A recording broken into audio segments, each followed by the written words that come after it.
So the first official leak for Boruto's Two Blue Vortex's 22nd chapter has come out. And wouldn't you know it, for all of those of you out there who didn't believe Jura was gonna be popping onto the battlefield at the first given opportunity to fight Boruto again, well, unfortunately you were wrong. Because while we don't get a huge amount of information from this first official leak from the Boruto team, at least in the way of text bubbles, because the only thing we get in the terms of text bubbles from this leak is Mitsuki saying, "What? Sometimes actions speak a lot louder than words." And the action happening in this leak is speaking quite loudly. See, because in the 5 panels that were officially leaked to us to build some hype around Chapter 22's release, we see one thing and one thing alone. And that is Jura climbing out of a claw grime, which means that Jura is now in the Land of Wind, staring down Team 7 2/3 and Boruto, the very same Team 7 2/3 that is currently comprised of an unconscious Sarada, a Rengoku Yodo, and a Nejid Konohamaru. The same Team 7 2/3 that only has 2 standing fighters right now, those standing fighters being Boruto and Mitsuki. And while in 99.9% of situations, the combined forces of Boruto and Mitsuki would be enough to get you through to the positive end of things, in a battle against Jura, that is not the case. So what's gonna happen in Chapter 22? Are Boruto and Mitsuki gonna be beaten to a pulp by the leader of the Shinju? Will they be able to stand their ground long enough to perform a tactical retreat? Will Borushiki come out to play, or will somehow Shinki re-enter the fold? Well, today we're gonna be talking about all those possibilities and a whole lot more, because today we're talking Chapter 22 of Boruto's Two Blue Vortex predictions. But before we get to predicting anything, guys, please, for me, like this video, subscribe to the page, and hit that noti bell. And if you guys are looking for one additional NC Hammer 23 video a week, you can go ahead and find my Naruto reaction series in the 4th wall link in my description below. We just finished the Land of Waves arc, and we're on to the Chunin exams. So before we dive into the predictions of what we believe is going to happen in Chapter 22, let's quickly go over how Chapter 21 ended. To set the scene, Chapter 21 of Two Blue Vortex ended with a flurry of action. Whether it was Sarada realizing the full scope of her Mangekyou Sharingan power with Ohirame, an ability that allowed her to generate multiple black holes that she could selectively suck things into, that allowed for her to not only absorb the iron sand of Ryu, freeing everybody in Team 7 2/3 who was affected by it, but also giving her the ability to suck Ryu into one of those black holes to the point where she was able to explode and disintegrate him, leaving, like Boruto did with Hidari when he hit him with a fully charged Rasengan Uzuhiko, only Ryu's Soul Thorn behind, a Soul Thorn that may have also actually been partially destroyed in the explosion, as when we see Ryu's Soul Thorn floating in the air, it appears as though parts have been blown out of it. And after Sarada came out of that fight against the Shinju successful, we cut to Konohamaru, who was unable to finish the job against Matsuri because she reminded him too much of the apparent love of his life, Moegi. And thus, as Kashin Koji was relaying the news that Sarada had proved victorious in the battle against Ryu, when Boruto asked what was going to happen with Konohamaru, and Kashin Koji wasn't able to give him a straight answer, Boruto used Flying Raijin to the metal pin that he left in the Land of Wind that Ryu and Matsuri were looking at a couple of chapters ago before this fight even began, and immediately cut down Matsuri Future Trunks Frieza style, slicing her into hundreds of bits with his katana before she even knew what was happening. However, because all of the senses of all of the Shinju are connected to Jura through their connected Rinnegan, like the 6 Paths of Pain, because Matsuri was able to see Boruto before she was diced, Jura realized that Boruto had left hiding and was on the battlefield. And as the battlefield is still littered with pieces of Matsuri and claw grimes, all of which Jura could climb through at any given moment using the claw mark ability, it now appears as though in Chapter 22, Jura has decided to join the fight. And fight is the key word here. See, because even though one of the biggest talking points revolving around Jura is him trying to detach himself from what he identifies to be the worst part of humanity,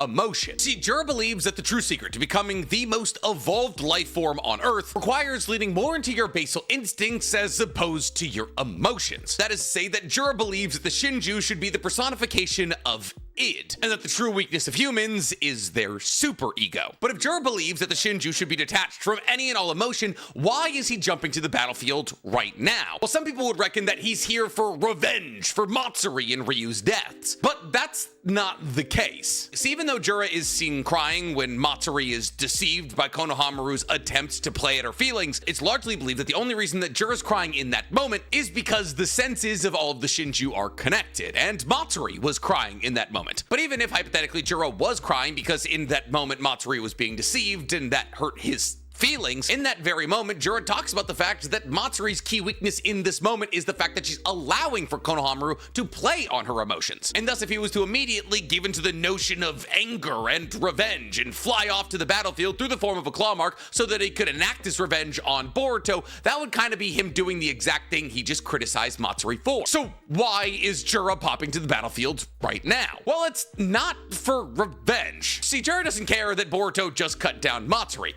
but Jura does want Boruto dead, for no other reason but the fact that Boruto stands a chance at standing in Jura's way. Over the course of their last fight, when Boruto was battling against Jura and Hidari, Boruto was able to use Rasengan Uzuhiko to absolutely eviscerate Hidari, who should be the second strongest Shinju. And thus, in that moment, Jura identified Boruto was a threat, and therefore dedicated himself to killing Boruto, even though he didn't want to consume Boruto. Tie that into the fact that Boruto stands as the protector of Himawari, the person that Jura now wants to consume. And yeah, Jura's desire to kill Boruto isn't necessarily one tied to emotion, but one born out of necessity, as Boruto currently stands in the way of Jura's desires. But why am I telling you all of this? Well, because I know there's a subsection of people out there who believe that Jura's just popping onto the battlefield to grab the soul thorns of Ryu and Matsuri, but that's not the case. Well, yes, the retrieval of the soul thorns is one of the reasons that Jura is popping out to the battlefield, I'm sure, more than anything, and this I can guarantee.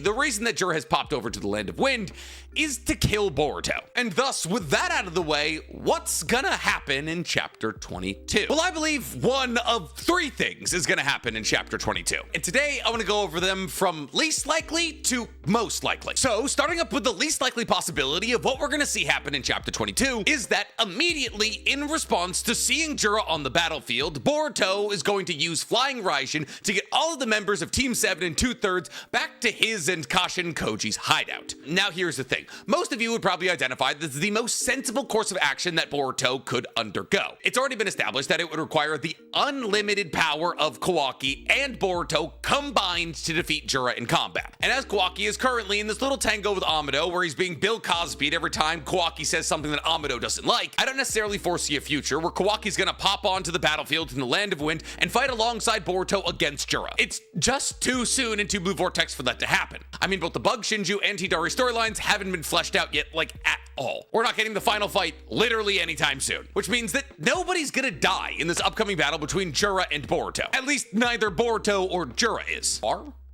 At least neither Boruto nor Jura are.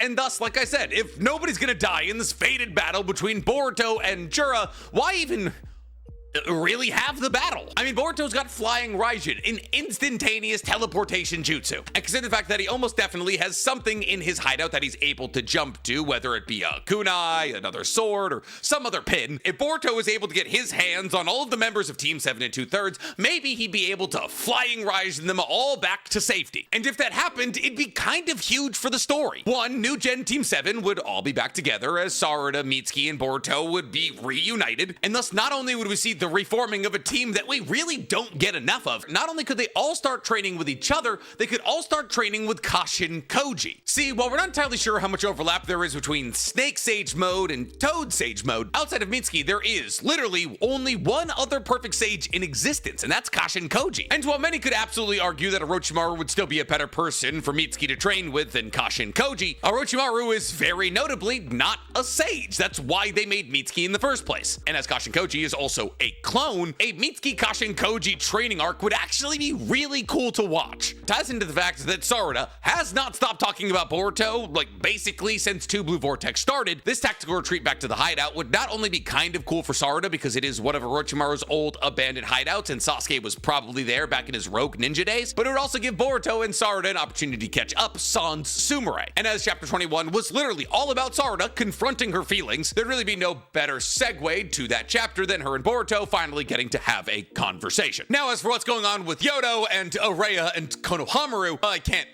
really say, at least in this scenario. Maybe there's a universe where Konohamaru and Kashin Koji train in Toad Sage mode. I mean, why did Konohamaru never train in Toad Sage mode? And that would be a cool way to make Konohamaru relevant, especially as the sensei to what's gonna be 3 of the most powerful ninja we've ever seen in the Naruto world. But Nick, if this possibility leaves the door open to so many fun ideas, why is it so low in terms of the possibilities of happening? Well, for the exact reasons that I actually recently highlighted in my Boroshiki has returned video. See, this leak has actually confirmed exactly what I said was going to happen in chapter 22. See, in the Boroshiki has returned video, I pointed out the fact that all of the ways that Jura could hop back onto the battlefield are currently around Mitsuki, Sarada, Araya, and Yodo. That is, say, the army of claw grimes that Ryu summoned in his battle against those 4. Well, yes, there was a possibility that Jura could have climbed out of Matsuri's chopped up corpse. I reckoned that more likely than not, Jura was going to pop out of one of the claw grimes that Ryu had summoned. And that is apparently exactly what Jura is doing. Now, this is important because Matsuri and Ryu were very purposely split up. So much so that Matsuri, who undoubtedly has superhuman hearing, didn't hear the fight between Ryu and the rest of Team 7 in 2/3. That is to say that they're not close to each other. But Boruto is currently with Konohamaru and what used to be Matsuri. And Jura is popping out with the unconscious Sarada, the beat up Araya, the donut hold Yodo, and Mitsuki. Which means that while Boruto does stand a fairly good chance at popping Konohamaru back to the Kashin Koji hideout, his chances of doing that, popping back to the battlefield, flying over to Jura's current location, and snagging Mitsuki, an unconscious Sarada, an injured Araya, and an almost dead Yodo, all before Jura's able to kill or finish the job on any of them, seems relatively unlikely. Ties into the fact that there is now 2 Soul Thorns floating in the air, up for grabs, and that it seems really unlikely that both Ryu and Matsuri are going to get a chance to come back to life. Because let's be real, we've already done the we destroyed one of the Shinju and the Soul Thorn got away thing once. We could maybe do it 1 more time, but 2 more times is a massive stretch. But if Boruto jumps onto this battlefield just to force everybody into a retreat, then those 2 Soul Thorns also get away. And I just A, don't see Boruto getting everybody away in time, and B, don't see Ikemoto negating this entire fight between Matsuri, Ryu, and Team 7 in 2/3 by simply allowing them to just regenerate like we did with Hidari. Which brings us to our second, more likely possibility, which is that Boruto and Mitsuki combined their powers to fight against Jura. Now, I don't see this possibility as all that unlikely. So one of the first things that I believe we're going to see out of chapter 22 was the fact that Konohamaru is going to be baffled that Boruto saved his life. Because, mind you, Konohamaru is fully under the effects of omnipotence. I mean, he literally put the cuffs on Boruto when Boruto was unconscious. And thus I believe that one of the first things that Boruto was going to do after cutting down Matsuri is telling Konohamaru to finish off the Soul Thorn. And then he, because he will undoubtedly sense the very moment Jura jumps onto the battlefield, will fly over to Jura's location. And Boruto is fast, maybe the fastest person in the universe. He's been able to surprise Jura with his speed before he could possibly do it again. And as Mitsuki really hasn't gotten all that roughed up from this battle against Ryu, he's most likely not at full strength, but at enough strength that he'd be able to fight alongside Boruto. And this would be kind of cool for a couple of reasons. There's one, the fact that one of the first things that we see from Two Blue Vortex is Mitsuki and Boruto fighting, where Boruto plants the seed in Mitsuki's brain that Boruto is actually his son and it's not Kawaki, which he feeds with a little bit of water by sparing Mitsuki's life at the end of their battle. And this seed grows into a seedling of an idea when Mitsuki is totally fine with the idea of letting Boruto go, as Mitsuki is responsible for punching in the code on Boruto's handcuffs that allow for Boruto to flying Raijin out of Konoha. And therefore, if the 2 of them were to fight alongside each other against Jura, this would be a cool full circle moment for the idea of Mitsuki and Boruto finally reconnecting, and Mitsuki possibly breaking out of the programming of omnipotence and the idea that Kawaki is his son. But a lot of you are probably saying, but Nick, the combined forces of Boruto and a not so full powered Mitsuki are not enough to take on Jura. And in that regards, you're maybe correct. See, we don't really know what Mitsuki's peak power looks like. I mean, yeah, Two Blue Vortex hasn't been super kind to him. Sure, he was able to knock out Kawaki, but Kawaki wasn't paying attention. He lost pretty easily to Boruto. And in the battle against Ryu, he was a relative non-factor, but that was mostly because he was being weighed down by the other people he was fighting alongside. As it currently stands, it's probably safe for us to assume that Mitsuki's power level is comparable to that of the altered Kawaki. That is to say, a non-limitless Kawaki. And as the idea idea that it would require the full power of both Boruto and Kawaki working simultaneously to defeat Jura, then yeah, it's probably safe to assume that Boruto and Mitsuki aren't getting the job done. However, that doesn't mean the two of them couldn't fight against him for an okay-ish amount of time. An okay-ish amount of time that could possibly create some openings. Openings for Oreya, openings for Konohamaru, to either possibly inflict some kind of damage on Jura or put Jura in a precarious situation. But what do those precarious situations look like? Well, let's not forget that there's two soul thorns floating around here. And one of those soul thorns belongs to Matsuri, whose soul thorn we actually technically haven't seen yet. Now, as to whether or not you want to believe that Jura has the capacity to feel emotions, that doesn't necessarily matter. Because whether or not Jura has any kind of feelings for Matsuri whatsoever, he does still maybe need her, as it was displayed A, when Ryu was made, and B, when Hidari was remade, that Matsuri seems to be vital in the creation and recreation of Shinju. Something that somebody like Jura, who wants to replace all of humanity with Shinju, kind of needs. Now, there is a possibility that Jura also has the ability to do this, she just delegates it down to Matsuri, but if hypothetically some kind of standstill that came into play that forced Jura into a stalemate of sorts, where maybe Konohamaru is holding a Rasengan down to a Soul Thorn while Jura has his hand around Mitsuki's throat, and a conclusion is made that both of them will let go of their respective hostages if we just call it a day here, that I would not be all that surprised by. But Nick, didn't you just say it would be kind of a weird writing choice to bring one of the Shinju back, even though we've already done that with Hidari? Well, I said it would be weird to do it twice, not once. See, here's the thing. Ryu's time in the story is done. The continued existence of Ryu as a Shinju serves quite literally no purpose. In fact, at this current moment in time, the re-involvement of Shinki in the story means a lot more than the re-involvement of Ryu. The same, however, cannot be said for Moegi and Matsuri. Moegi is an inherently less important character than Matsuri is. The same cannot be said for Shinki and Ryu.